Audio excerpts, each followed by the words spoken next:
La palabra de la noche de hoy está en el libro de Colosenses. Vamos a iniciar este libro, una carta preciosa también, que nos ayuda mucho en el crecimiento de la vida cristiana.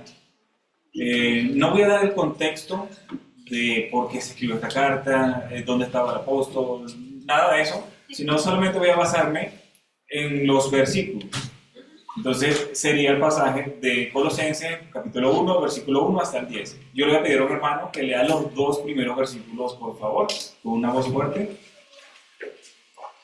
Dice la palabra de Dios: Pablo, apóstol de Jesucristo, por la voluntad de Dios, y el hermano Timoteo, a los santos y fieles hermanos en Cristo que están en Colosas.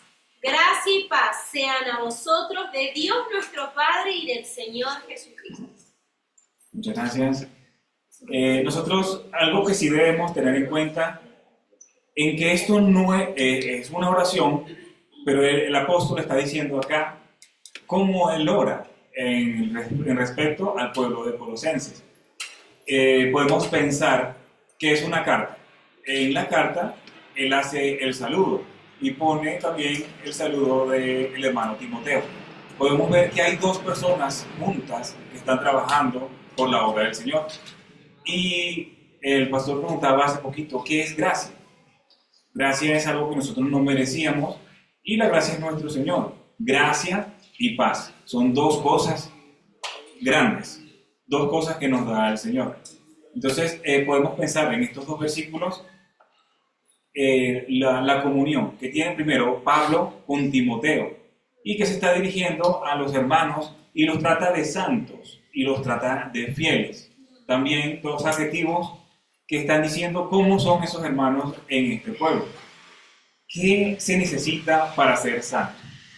Primero, santo, santo, santo, tres veces santo es nuestro Dios. Y nosotros somos seguidores de Cristo, seguidores de nuestro Dios, y queremos buscar la santidad. Nosotros podemos decir que al pueblo del Señor es un pueblo apartado, un pueblo santo. Eso quiere decir la palabra santo, que está apartado para un propósito específico. Fieles. También tiene que ver mucho con la palabra santidad. No puede haber santidad si no hay fidelidad. Podemos ser santos o buscar la santidad por un momento, pero después la abandonamos, eso ya no sería ser fiel. Entonces el apóstol dice a los santos y a los fieles. Eso es algo bien bonito y que también nos dice mucho de esta congregación en Colosas. Voy a pedirle a otro hermano que lea los dos versículos siguientes. Siempre orando por vosotros, dando gracias a Dios, Padre nuestro, Señor Jesucristo, habiendo oído de vuestra fe en Cristo Jesús y del amor que tenéis a todos los santos. Muchas gracias. Siempre, aquí el apóstol dice que siempre está orando por los hermanos. Y vemos que no solamente ora por los hermanos de Colosas. Cuando estudiamos Efesios, también dice que siempre oraba sin cesar por estos hermanos. Entonces, ¿cuánto tiempo dedicaba el apóstol a la oración? Si dice que estaba sin cesar, siempre está orando por los hermanos, por las iglesias. Entonces, aquí podemos ver un ejemplo a seguir. La oración de un hermano por las congregaciones. Desde hace poco, en mi casa también estamos haciendo esto. Estamos orando de manera personal, de manera grupal, por las congregaciones, por las iglesias, por los propósitos, por los planes que tiene Dios para su pueblo. Y es algo interesante acá como el apóstol lo dice, sin cesar, o dice siempre está orando. No me quiero enfocar tanto en estos versículos iniciales, sino más en la parte final. Por eso voy un poquito más rápido para que pueda dar, yo soy muy breve, pero para que pueda dar tiempo también.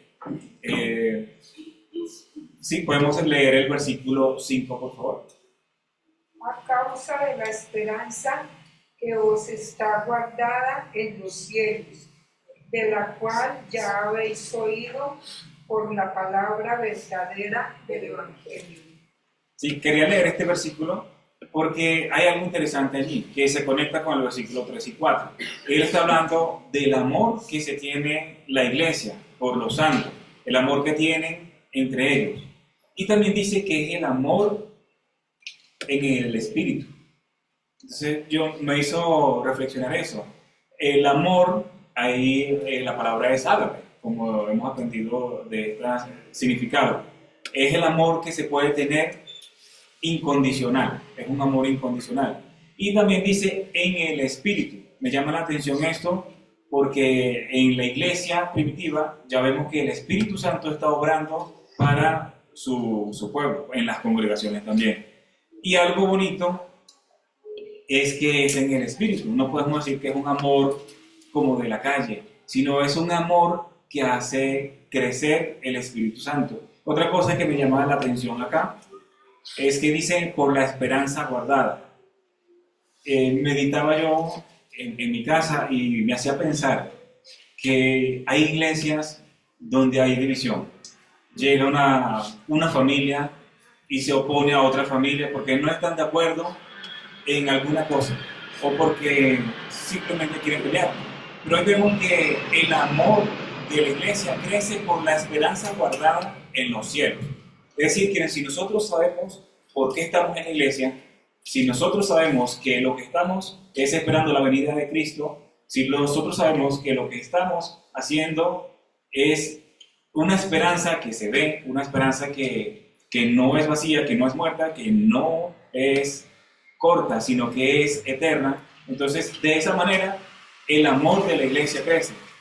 Yo pensaba en esto también, que esta iglesia, gracias a Dios, hay mucho amor y podemos pensar en eso, porque estamos pensando no tanto en las personas, sino que estamos pensando en el Señor, en la esperanza que Él nos tiene guardada en los cielos. Vamos con el versículo siguiente, por favor, versículo 6. Que ha llegado hasta vosotros, así como a todo el mundo lleva fruto y crece también en vosotros, desde el día que oíste y conociste la gracia de Dios en verdad. Aquí también habla 2 veces de algo verdadero, el Evangelio, la gracia de Dios en verdad. Podemos pensar también que nosotros estamos viendo el Evangelio y que podemos pensar que es un Evangelio verdadero, no establecido por hombres, sino establecido por Dios mismo, enviando a su Hijo, que fue el que nos pudo traer esa gracia, esa paz, esa reconciliación con Dios. Vamos con el versículo 7 y 8, por favor. Como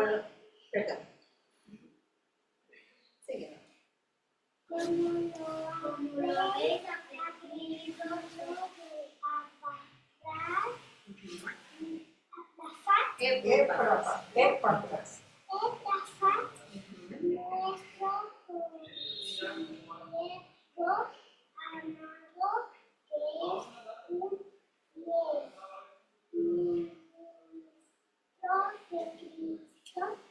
vosotros. También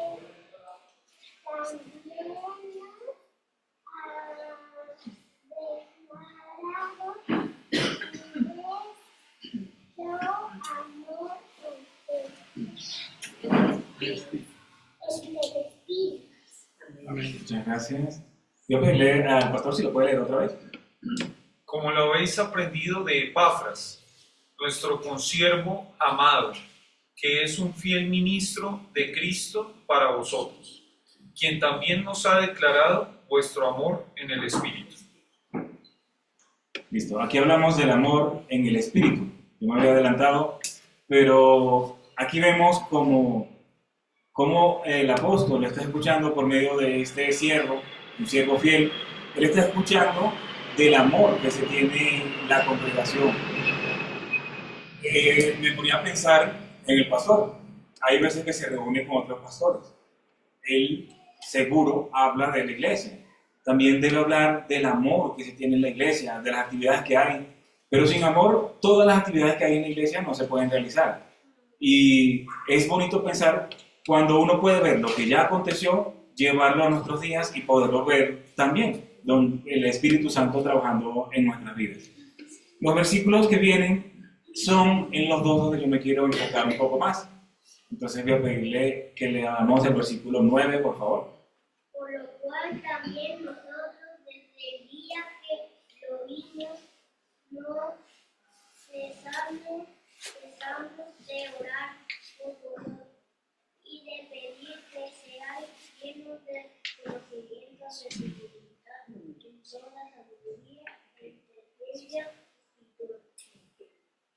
Aquí el apóstol Pablo vuelve a hacer énfasis en que no dejamos de orar, pero aquí dice también que la oración es con un propósito. La oración es el propósito del crecimiento, del conocimiento de la voluntad de Dios, en toda sabiduría y en inteligencia espiritual. Casi digo otra palabra. Inteligencia espiritual. Me llama la atención el conocimiento, dice sabiduría, y habla de inteligencia espiritual. Son tres términos que, si se quiere, pueden tener alguna similitud, pero al mismo tiempo pueden tener un nivel diferente o un significado también diferente. El conocimiento, cuando nosotros estudiamos o buscamos en un diccionario, el conocimiento es un cúmulo de información respecto a algún tema en específico. Entonces nosotros buscamos. Tengo conocimiento, por ejemplo, de computadoras. El hermano Gustavo sabe mucho de computadoras. Tiene mucho conocimiento en ese sentido. Podemos pensar también inteligencia. Inteligencia es si se le llega a dañar o si pasa una eventualidad y hay que resolver la situación. La inteligencia es esa capacidad para resolver alguna situación difícil, con una dificultad. Entonces, aquí el hermano también tiene la inteligencia.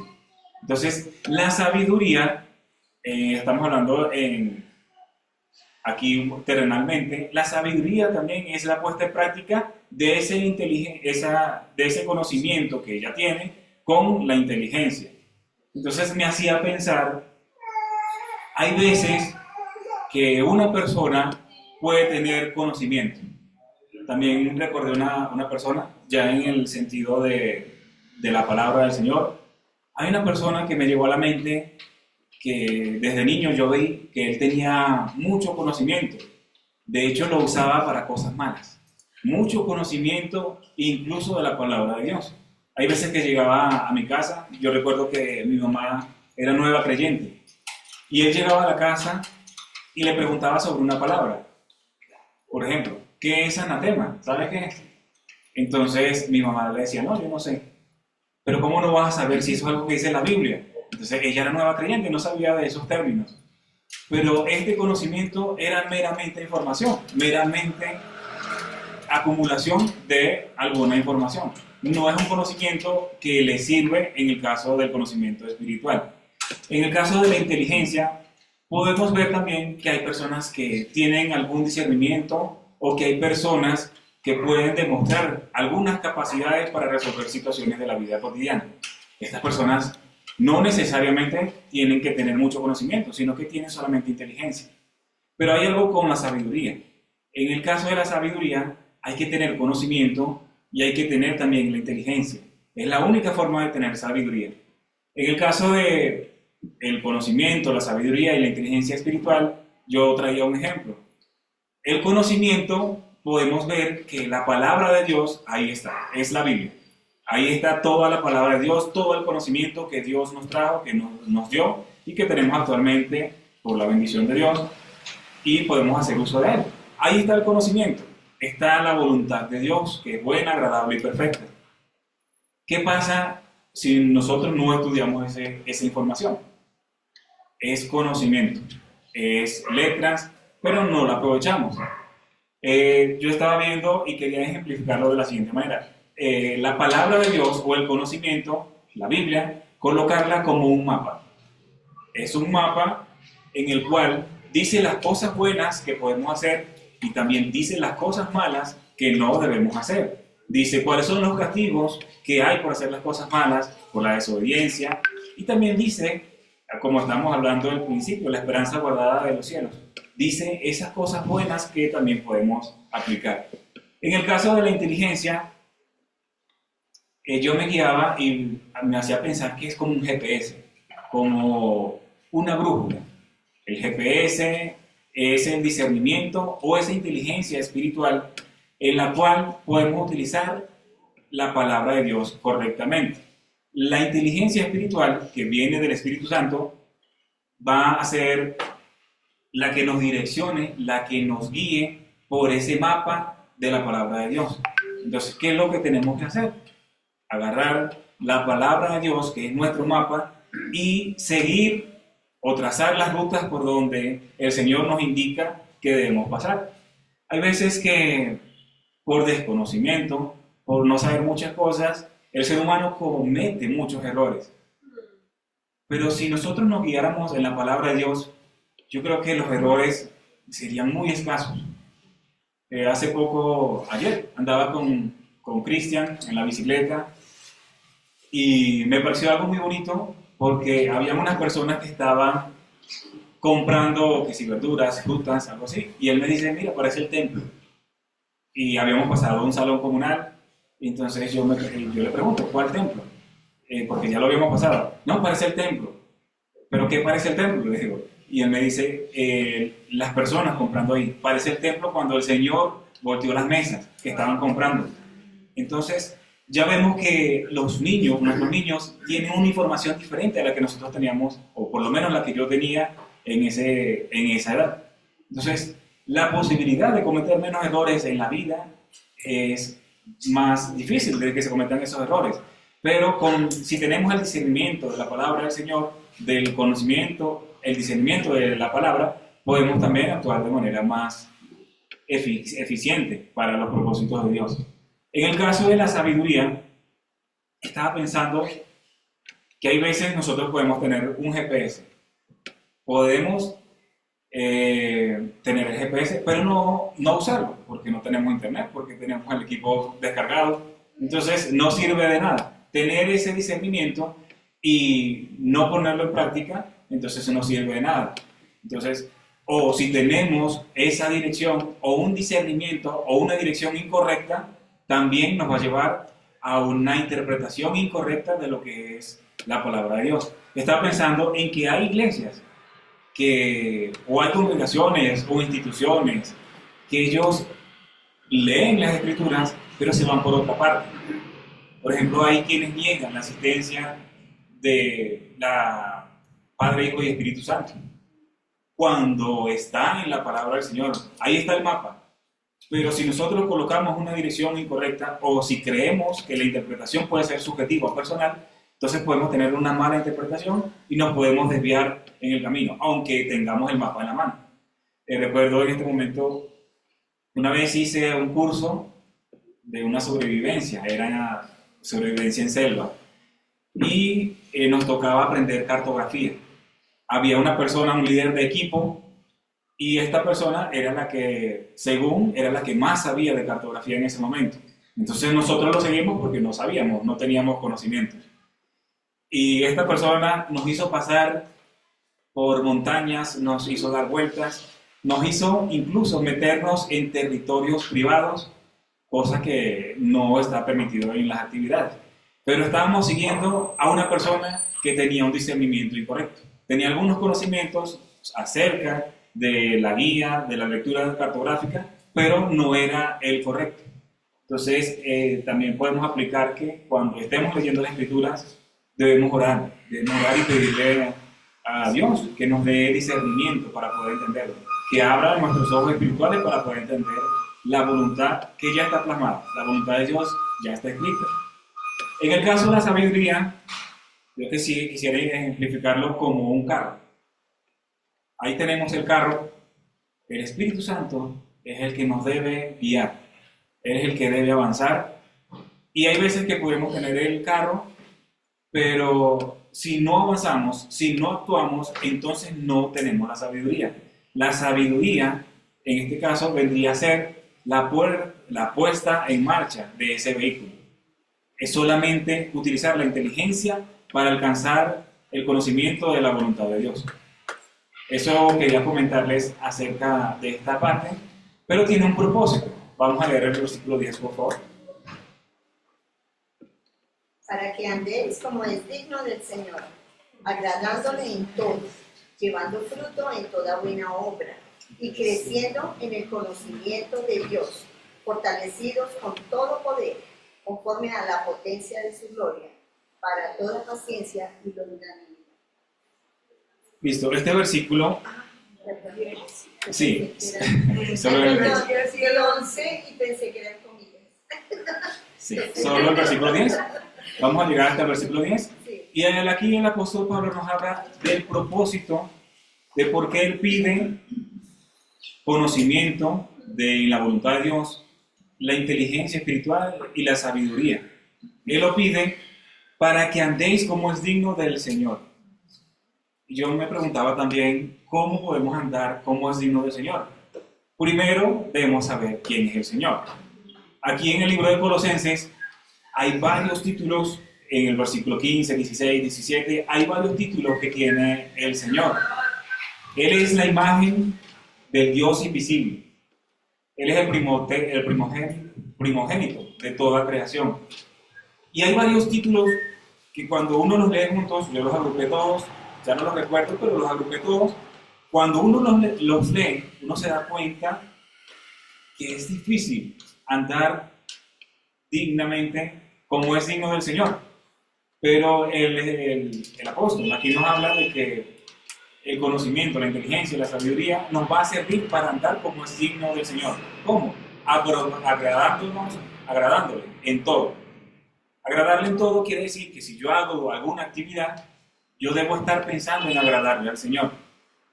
Algunas cosas que me llegaban a la mente es ponerle atención a lo que dice la Biblia. Hay veces que yo, cuando estoy leyendo la Biblia, yo digo, yo no sabía que la Biblia decía esto. Entonces, hay que obedecer, hay que hacerle caso. Es muy fácil no cometer errores en el ámbito espiritual cuando hacemos caso a la Biblia. No importa que no lo entendamos. Si la Biblia dice, no fornicarás, entonces no forniquemos. Si la Biblia dice, no adulterarás, no digas falsos testimonios, no dejando de congregarse, como algunos tienen por costumbre. Si dice eso, hagámosle caso. Si dice que oremos y que estemos siempre gozosos, alabando siempre al Señor, hagámosle caso. Si hacemos caso, entonces vamos a andar como es digno del Señor. También dice, podemos leer el versículo nuevamente. Para que andéis como es digno del Señor, agradándole en todo, llevando fruto en toda buena obra y creciendo en el conocimiento de Dios. Acá repite, creciendo. Siempre hay que estar creciendo en el conocimiento de Dios. La única forma de crecer en el conocimiento de Dios va a ser estudiando la palabra. Pero aquí también dice, llevando fruto en toda buena obra. Estaba pensando en este fruto. El fruto es el fruto del Espíritu Santo. Y podemos pensar también, me llegaban a la mente, como hablamos de fruto, cuando dice, yo soy la vid verdadera y mi padre es el labrador. Nosotros seríamos los pámpanos, pero también dice ahí que fuera de mí nada podéis hacer. Nosotros podemos tener frutos o buenas obras, pero si estamos alejados del Señor, no estamos haciendo nada. Entonces, hay que meditar también en esto. Los frutos que llevemos deben estar de la mano de lo que quiere el Señor para la iglesia, para nuestras vidas también. Hay otra cosita que quisiera comentar acerca de esto, y es que el fruto o la fe también está relacionado con la gracia. Me llama mucho la atención cuando dice el versículo que leímos al principio, Efesios, por gracias sois salvos, por medio de la fe, no por obra para que nadie se gloríe. Quisiera basarme aquí en las obras. Dice, no por obras, para que nadie se gloríe. Pero hay un versículo en Santiago que también nos dice que yo mostraré mi fe por mis obras. Sabemos que el Señor nos hace salvos por gracia, por fe. Y es como la fe no va a hacer que nuestras obras sean mejor. Pero nosotros podemos mostrar nuestras obras y por nuestras obras mostramos la gracia de Dios también y la fe. Entonces dice acá, no por obras para que nadie se gloríe.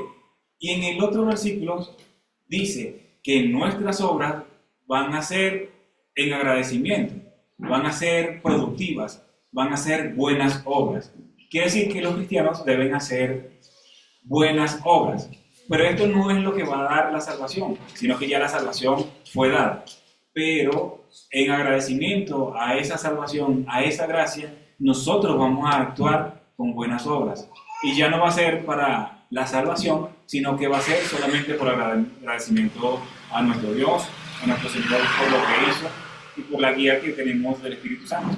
El Espíritu Santo siempre nos va a guiar a hacer buenas obras. Quería dejarlo hasta acá. Vamos a orar. Gracias Dios, gracias por tu palabra. Te damos gracias también por estas oraciones que nos enseñan a también orar a nosotros y saber cuál es el propósito de lo que nosotros debemos pedir. Queremos pedirte, Señor, también para la iglesia que podamos tener todos los días creciendo en el conocimiento de Dios, que podamos tener inteligencia, pero no inteligencia humana, sino inteligencia espiritual. Queremos también pedir, Señor, que nos llenes de sabiduría para tomar las decisiones correctamente, que podamos andar como es digno del Señor. Queremos, Señor, pedirte encarecidamente que podamos andar como es digno del Señor. Te damos las gracias por tu amor, por esa misericordia tan grande, y que nos permites también reunirnos con los hermanos, a escuchar de tu palabra, también a alabar. Te damos las gracias en el nombre de nuestro Señor Jesucristo.